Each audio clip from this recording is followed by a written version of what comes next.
Hi everyone, welcome to my channel Guru Sheetal, Class 9th History, the Outbreak of the Revolution Part 2 from chapter French Revolution.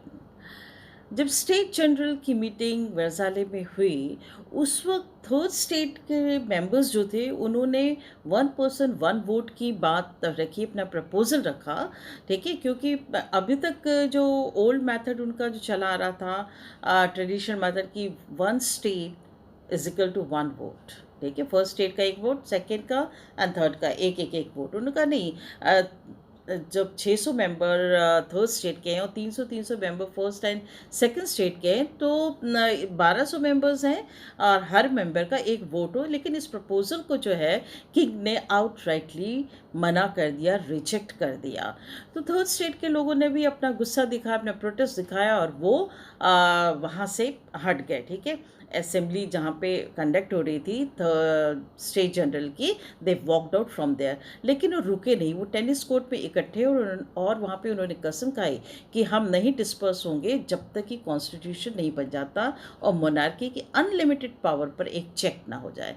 ठीक है, लेकिन देखिए आप जब national assembly जो third state के लोग थे ना, उन्होंने अपने आप को नेशनल असेंबली डिक्लेयर कर दिया।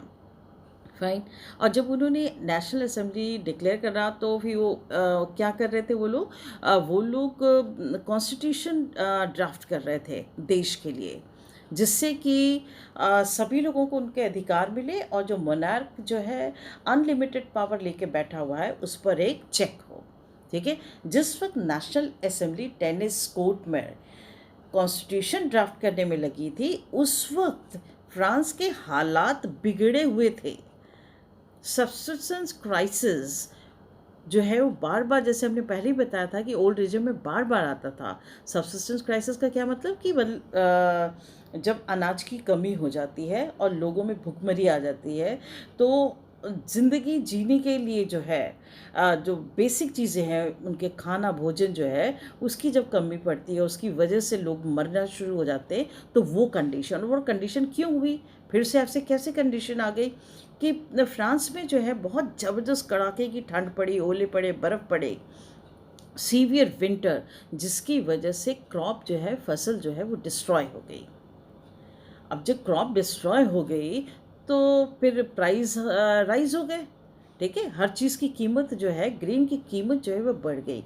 जब ग्रेन की कीमत बढ़ गई तो ऐसे में कुछ लोग क्या होते हैं समाज में, वो इस तरह की सामान को है ना होर्ड करना शुरू करते हैं तो जो कि गलत होता है। ठीक है, क्योंकि उसको होर्ड करने के बाद जो क्या करते हैं, गोदाम में छिपा के रख दिया, बाद में महंगे दामों में बेचते हैं। तो ये कंडीशन जो है फ्रांस की थी उस वक्त, जिस वक्त नेशनल असेंबली जो है कॉन्स्टिट्यूशन ड्राफ्ट कर रही थी। अब ऐसे में क्या हुआ कि खाने की तो ज़रूरत थी सभी लोगों को। थर्ड स्टेट के जो लोगों के पास पैसे नहीं थे, वेजेस तो बड़े नहीं थे, हाथ पे इतने पैसे नहीं थे कि वो खाना जो है अपना भोजन अनाज खरीद सकें। जो कुछ एक ऐसा इवेंट हुआ जहाँ पे एक क्राउड, जो महिलाएं जिसमें थी और बहुत गुस्से में थी। ठीक है, क्योंकि लंबी लंबी लाइनें लगा करती थी किस चीज़ की, भाई खाना खरीदना है, भोजन खरीदना है, उसके लिए। तो ये जो टर्मोइल वाला जो स्टेज था ना, ये बहुत ख़तरनाक था। सीवियर विंटर की वजह से बैड हार्वेस्ट हुआ, जिसकी वजह से प्राइस हाइक हुए। ठीक है, और जो एंग्री वुमेन का जो ग्रुप था उन्होंने शॉप पर जो है वो आक्रमण कर दिया, मतलब कि लूटपाट कर दिया, क्योंकि लंबी लंबी लाइनों में घंटों खड़े रहते थे। और फिर ऐसे में क्या हुआ, the same time the army was ordered by the king to move in to the city. ठीक है, आर्मी को बोला किंग ने कि एक रेगुलर प्रैक्टिस रही होगी शायद। ठीक है, लेकिन एक गलत फहमी हुई। एक रेगुलर प्रैक्टिस में किंग ने आर्मी को सिटी में भेजा और र्यूमर क्या उठा कि army would be order to fire upon the citizens. Thousands of the agitated people gathered and decided to form a militia.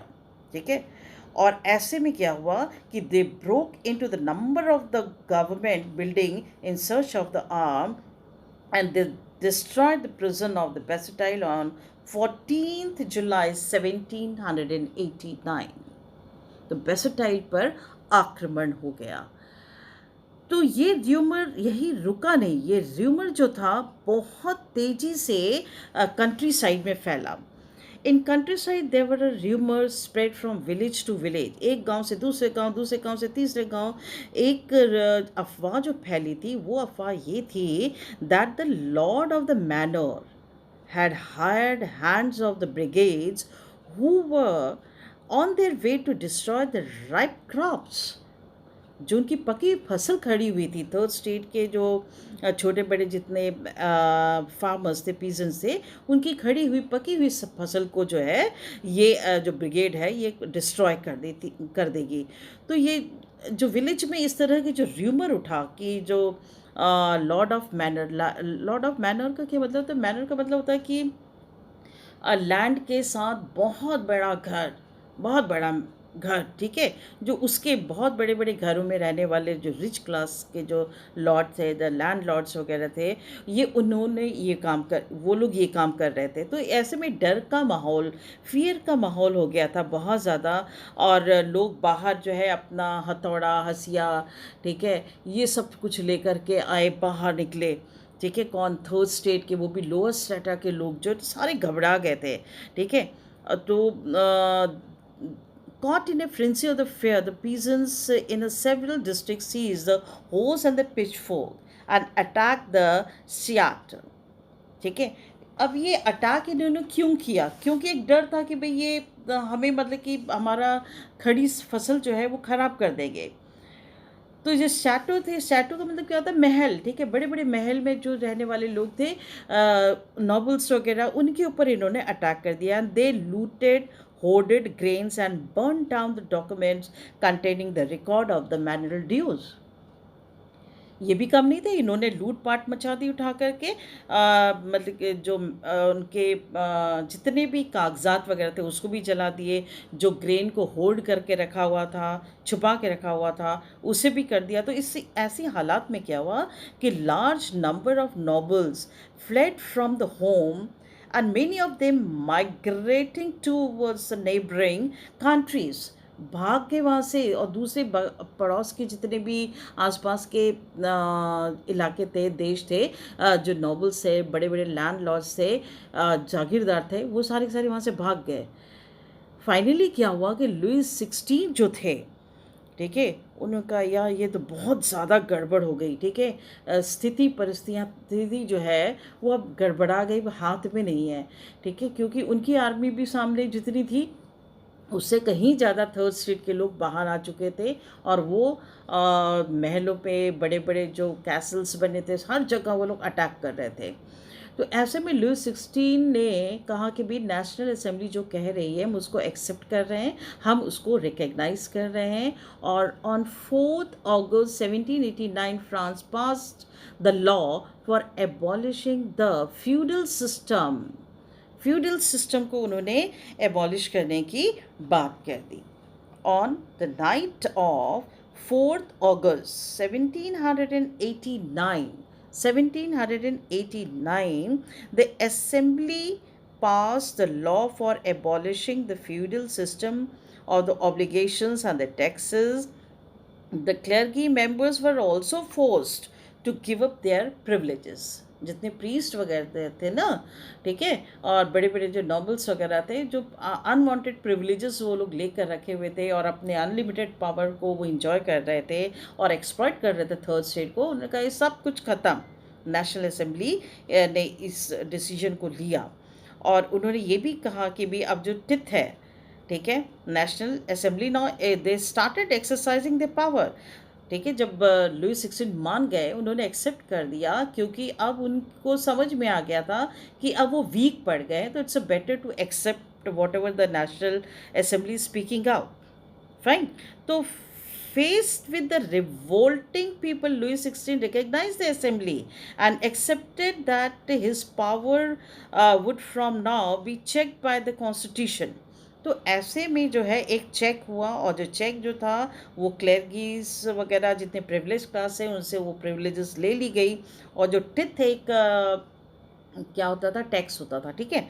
जो tithe were also abolished and the land owned by the church was seized. जो church के पास बेइंतहाई से जो जागीर थी, land थी, ज़मीन थी, ठीक है, उसको भी उन्होंने जब्त कर लिया, ठीक है। कॉन्फिस्केटेड या सीज का मतलब कि उसको जब्त कर लिया थर्ड स्टेट के लोगों ने। And all this resulted in acquiring the asset worth at least 2 billion levers. इतना ज़बरदस्त, मतलब कि उन्होंने ये काम करा कि 2 बिलियन लिवर्स जो है उसने एसेट को इन्होंने एक्वायर कर लिया, ले लिया। Third state, that is a National Assembly. Fine. Now there is a question on your screen. Please try to do it. Fine. Thank you so much for listening. Keep on reading the NCERT book.